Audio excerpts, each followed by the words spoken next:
Hello students, good morning. बेटा एक बार फिर से आप सभी का स्वागत है आपके अपने YouTube channel S Kaushalya education में। और बेटा आज हम पढ़ रहे हैं हमारी 5वीं क्लास के गणित का चौथा चैप्टर हिस्से और पूरे। अब बेटा कुछ इसका अभ्यास हमने कर लिया है और आज हम कर रहे हैं इसका आगे का अभ्यास। तो सबसे पहले हमें यहाँ पे दे रखा है रुपए और पैसे कि रुपए में पैसे के हिस्से करने। रुपए के हिस्से करेंगे कि कितना पैसे रुपए का कितना हिस्सा होता है, ये हम आज की इस वीडियो में देख रहे हैं। कितने 50 पैसे है ना, 1 रुपया बनाएंगे। कितने हम 50 पैसे जोड़ें तो 1 रुपया बन जाएगा। 50 के कितने सिक्के हों, 2 सिक्के होंगे तो हो जाएंगे ना, क्योंकि 1 रुपए में कितने पैसे होते हैं, 100 पैसे। और तो 50 पैसे और 50 पैसे जोड़ेंगे तो 100 पैसे हो जाएंगे, इसलिए हम यहाँ लिख देंगे 2। कितने 50 के चाहिए, 2 50 के हमें सिक्के चाहिए। अब क्या 50 पैसे 1 रुपए का आधा है? बिल्कुल है बेटा, क्योंकि 100 को जब हम 50 से भाग करेंगे, 100 को यहाँ 50 से हम भाग करेंगे, 50 दूनी 100, 2 आ गया ना। तो ये इसका 2 50 के जुड़े तब ये 1 रुपया बना था, इसलिए ये इसका आधा हिस्सा है। क्योंकि 1 50 और 1 50, 2 50 हुए और 2 50 होने से 1 रुपया बन जाता है, इसलिए तो 1 जब 50 करेगा तो उसका आधा ही तो हिस्सा होगा बेटा। कितने 25 पैसे का 1 रुपया बनेगा? कितने का? अब तुम देखो कितने का बनेगा भाई। 2 50 के होंगे तब 1 रुपया बनेगा, और 2 25 के होंगे जब 1 50 का बन जाएगा, है ना। तो 25 के कितने हो जाएंगे हमारे पास? 4 होंगे, तब हम इसके 100 पैसे बनेंगे। ऐसा नहीं समझ में आए तो करके देख लो। 25 जमा 25 जमा 25 जमा 25 ऐसे। अब इनको जोड़ के देख लो, 100 आ जाएगा और 100 पैसे होगा, इसका मतलब 1 रुपया। 100 पैसे और 100 पैसे इसका मतलब होता है 1 रुपया, क्योंकि 1 रुपए में 100 पैसे होते हैं, ठीक है ना। 25 पैसा 1 रुपए का कितना हिस्सा हुआ? कितने 25 जोड़े थे तब 1 रुपया बना था? 4 जोड़े थे ना, तो यह इसका 1/4 हिस्सा हो गया, ठीक है। देखो जैसे मान लीजिए ये हम गोला ही ले लें यहाँ पे बेटा, ये भी 25, ये भी 25, ये भी 25 पैसे, ये भी 25 पैसे। इन सारों को जोड़ेंगे तो 1 बड़ा रुपया हो गया ना। अब 1 25 को जब हम लेंगे तो ये कौन सा हिस्सा है? 1 2 3 4 हिस्से थे, चारों में से 1 हिस्सा, तो 1/4। ये मैंने तुम बता रखा है कि जो हिस्सा ले रहे हैं वो ऊपर आएगा और नीचे कुल कितने हिस्से हो रहे हैं वो आएंगे। तो इसके 4 हिस्से हैं, 1/4। और 20 पैसे 1 रुपए का कितना सिक्का होगा? देखो कि 100 को हम भाग दें 20 से तो कितने पे जाता है पूरा पूरा? 20 पंजे 100, तो 1/5। क्योंकि 5 20 के जुड़ेंगे तब होगा ये बेटा 1 रुपया बनेगा। 20 जमा 20 जमा 20 जमा 20 जमा 20, 5 बार जोड़ेंगे तब होगा। कितने 10 पैसे 1 रुपया बनाएंगे? यहाँ देख सकते हो, 1 2 3 4 5 6 7 8 9 10, 10 दाई 100, और 100 पैसे बनते ही 1 रुपया बन जाता है बेटा। तो कितने 10 पैसे 1 रुपया बनाएंगे? 10 पैसे। 10 पैसे 10 बार जब हम इकट्ठे करेंगे, 10 बार जोड़ेंगे तो 1 रुपया बनेगा। तो 10 पैसे 1 रुपए का कौन सा हिस्सा हुआ? 1/10 बेटा। ये 1 मान ली, 1 ये 10 हमने लिया है और टोटल कितने 10 हैं? ये 10 है, तो 1/10, ठीक है ना। बेटा अब आगे है एक बूढ़ी औरत की वसीयत। बूढ़ी औरत की वसीयत। बूढ़ी औरत वसीयत क्या होता है पहले तो ये बताओ भाई। किसी के पास कितना भी कोई धन होता है, प्रॉपर्टी होती है, जमीन जायदाद होती है, वो लिख लेते हैं, लिख के जाते हैं कि भाई हमारे मरने के बाद ये इनको मिलेगी। लिख देते हैं कि मेरे के बाद इसको ये प्रॉपर्टी मिलनी चाहिए, ये धन मिलना चाहिए, उसको वसीयत कहते हैं, ठीक है। तो एक बूढ़ी औरत ने अपनी वसीयत लिखी थी। उसकी 3 बेटियां थी और काफी बूढ़ी काफी अमीर थी। 19 ऊँटों की मालकिन थी। एक दिन बीमार हो गई, बेटियों ने डॉक्टर को बुलाया। डॉक्टर ने पूरी कोशिश की और बूढ़ी औरत को नहीं बचा पाया और उसकी मौत हो गई। और उसकी मौत के बाद बेटियों को उसकी लिखी हुई वसीयत पढ़ी। तो उसकी वसीयत में क्या लिख रखा था? देखो ये उसकी वसीयत है। मेरी सबसे बड़ी बेटी को मेरे ऊँटों का आधा हिस्सा, 3 बेटियां हैं ना, तो सबसे बड़ी को आधा, दूसरी बेटी को मेरे ऊँटों का 1/4 हिस्सा, और तीसरी बेटी को मेरे ऊँटों का 1/5 हिस्सा मिले। अब सभी लोग बड़े परेशान हो गए। 19 ऊँट हैं, तो 19 का आधा कैसे करेंगे? कर सकते हो? 19 का आधा क्या एक ऊँट को काटोगे तुम? भाई ऊँट कोई खाने की वैसी चीज तो है नहीं कि काट कर उसका आधा आधा कर ले, तो एक जीव है। अब क्या करे, कुछ समझ में नहीं आया, तो तभी उन्होंने एक चाची आती हुई देखी और उससे उन्होंने अपनी परेशानी बताई। वो समझदार थी बूढ़ी, तो उसने कहा कि मुझे वैसे दिखाओ, मेरे पास एक तरकीब है। वैसे देखने के बाद उस बुढ़िया ने समझ में आया कि क्या करना है। उसने कहा कि तुम मेरा एक ऊँट ले लो। तो उसके पास कितने हो जाएंगे? 19 और 1 20, उनके पास टोटल 20 हो गए ना। तो अब तुम्हारे पास 20 ऊँट हैं। अब क्या तुम अपनी माँ की कही वसीयत के अनुसार बांट सकते हो? अब बांट लो उनको। तो 20 का आधा ऊँट चाहिए ना, 10 ऊँट ले लो। बड़ी बेटी से कहा, बड़ी से कहा कि 20 का आधा, क्योंकि इसने लिख रखा है कि बड़ी बेटी को आधा भाग मिलेगा ऊँटों का। तो 20 का आधा 10, बड़ी ने ले लिए 10 ऊँट। ठीक है बेटा, तुम अपना हिस्सा ले लो। चाची ने दूसरी बेटी से कहा, दूसरी से कहा कि उसको तुम अपना हिस्सा ले लो। और उसको कितने लेने थे? दूसरी को 1/4 भाग। अब 1/4 भाग उसने ले लिया, तो कितने ऊँट लिए? 20 का 1/4 कितने लेंगे बेटा? यहां हम लिख देते हैं। 20 का मैंने बताया था गुना ही होता है, और इसका 1/4, 4 एकम 4, 4 5 20, 5 एकम 5, और नीचे तो 1 ही रहेगा, तो ये आ गया 5। उसको कितने ऊँट मिले बेटा? 5 ऊँट मिले। अब चाची ने कहा तुम 1/5 ऊँट ले सकती हो। तीसरी से कह दे भाई 1/5 तू भी अपना ले। तो उसको कितने मिलेंगे? अब ये ऐसे ही करके देख लेंगे। 20 गुना में 1/5, या 20 को हम 5 से गुना भी कर सकते। उधर मैंने काट के दिखाया, ये मैं गुना करके दिखाऊंगी तुम्हें। 20 की और 1 की गुना कर दी 20, और 5 की और 1 की गुना कर दी बेटा 5।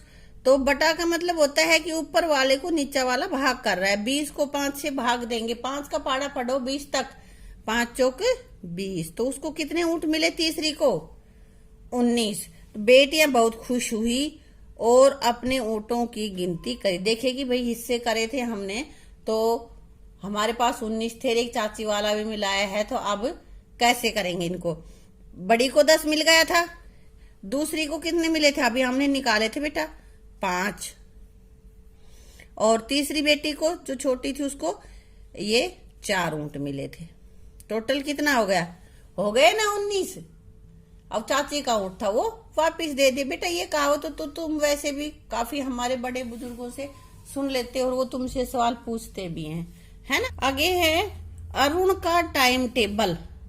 अरुण ने अपना टाइम टेबल बना रखा है कि दिन में कब क्या कुछ वो करेगा।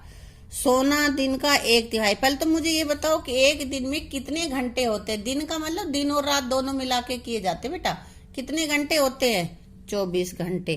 तो यहाँ हम लिख देंगे एक दिन बराबर है 24 घंटे, और ये नीचे 24 ही घंटे दे रखे हैं बेटा। सोना दिन का 1/3, यानी कि दिन के 24 घंटे का 1/3, यानी कि 24 को 3 से हम भाग देंगे तो 3 8 24। इसने देखो 8 ये कर रखा है, 1 2 3 4 5 6 7 8 इस कलर से इसने कर दिए। ठीक है, अलग अलग रंगों से दिखाओ। ये आगे के तुम्हें और अलग रंगों से दिखाने हैं बेटा। है खेलना दिन का 8वां भाग, दिन का 8वां यानी कि 24 का 8वां भाग। तो कैसे करेंगे? 24 को 8 से भाग देंगे, 8 तिया 24। तो कितने घंटे हो गए उसके? खेलना कितने घंटे खेल लेगा वो? 1/8 भाग। ठीक है, और ये कितने घंटे होते हैं? 3 घंटे। ये हमने उधर करके देख लिए। तो इसको 3 घंटों को हमने किस कलर से कर लिया? सोने का इसने दिखा रखा है कलर, ये ऐसा ऐसा ऐसा कलर। चलो हमने नहीं, खेलने का हरे से दिखा रखा है, थोड़ा सा हरा कर देते हैं हम भी। 3 घंटे जितने घंटे सो रहा है उसी को करना है, और आगे नहीं करना है बेटा। ठीक है। अब कह रहे हैं पढ़ना दिन का एक चौथाई, दिन का एक चौथाई यानी कि 24 घंटों का 1/4, 4 एकम 4, 4 छिक 24, और ये हो गए हमारे 6 घंटे। कितने घंटे पढ़ता है वो? 6 घंटे। और यहाँ से हमें 6 घंटे ही कलर करने हैं, 1 2 3 4 5 6, यहाँ तक का करना है बेटा, ये नहीं करना, ठीक है। आगे हमारे पास है कि अब ये बता रहा है कि उसको कितना टाइम किस काम में लगा। सोने के लिए कितने घंटे सोया वो? 1/3 भाग, तो यानी कि 24 का 1/3, 3 एकम 3, 3 8 24, 8 घंटे सो रहा है वो, ठीक है। या तो यहां से गिन लेंगे 1 2 3 4 5 6 7 8, या फिर यहाँ लिख देंगे, है बेटा। अब पढ़ाई के लिए कितना चाहिए उसको? पढ़ने का यहाँ पे लिखा हुआ है हमारा, दिन का 1/4 हिस्सा, यानी कि 24 का 1/4, 6 घंटे। और खेलने के लिए दिन का 8वां भाग, 3 8 24, तो यहाँ आ गए 3 घंटे, ठीक है। और कामों के लिए वह दिन में कितने हिस्से का उपयोग करता है? कितना हिस्सा बच गया उसका, ये देखो तुम, 1 2 3 4 5 6 7, कितने घंटे बच गए बेटा उसके पास? 7 घंटे। बाकी घंटों, ये 24 घंटों में से 7 घंटे में बाकी और कोई काम करता है, तो इसको निकालने का तरीका है हमारे पास। कैसे निकालेंगे? 24, ये तो पूरे दिन का हो गया घंटे। अब उसने कितने घंटे किस काम में लगा लिए? सोने में लगाए 8 घंटे, फिर खेलने में लगाए 3 घंटे, फिर पढ़ने में लगाए 6 घंटे। ये काम करने में लगा दिए ना, तो जो खर्च हो लिए वो तो हो गए। इन कामों का तो हमें पता है कि कितने कितने घंटे करते, इनको हम जोड़ेंगे पहले। तो कैसे करेंगे बेटा? 24 घटा इनका जोड़ लिखेंगे, 8 और 3 11, 11 और 6 कितने हो गए? 17। और 24 में से अब 17 घटा दो, 7 घंटे। बाकी के जो और काम बच गए दिन के, वो इन 7 घंटों में पूरा करेगा। आ गया समझ में? यहाँ पे हमारे पास है स्कूल पत्रिका, स्कूल की मैगजीन है। स्कूल में साल में हर तिहाई में एक पत्रिका निकालने की सोचिए। एक तिमाही, तिमाही 3 महीनों का समूह, तिमाही इसका मतलब 3 महीनों का समूह, 3 महीने का ग्रुप तिमाही का मतलब होता है, ठीक है बेटा। अब इसमें क्या कह रहा है ये? उनके पास कितनी पत्रिकाएं होंगी, एक साल में कितनी होंगी? उन्हें साल में हर एक तिमाही के अंत में पत्रिका छापनी हो तो कौन से महीनों में छपाई होगी? ये निशान लिख रखे हैं, उन पे तुम्हें निशान लगाना। तो पहले पहली तिमाही जनवरी फरवरी मार्च, यहाँ पे मार्च हो गए, 3 महीने हो गए ना। उसके बाद 3 महीने 1 2 3, ये 6 जून पे रहेगा ये। उसके बाद तिमाही 1 2 3 9 पे, ठीक है। और फिर आखिर में 10 11 और 12। आ गया समझ में?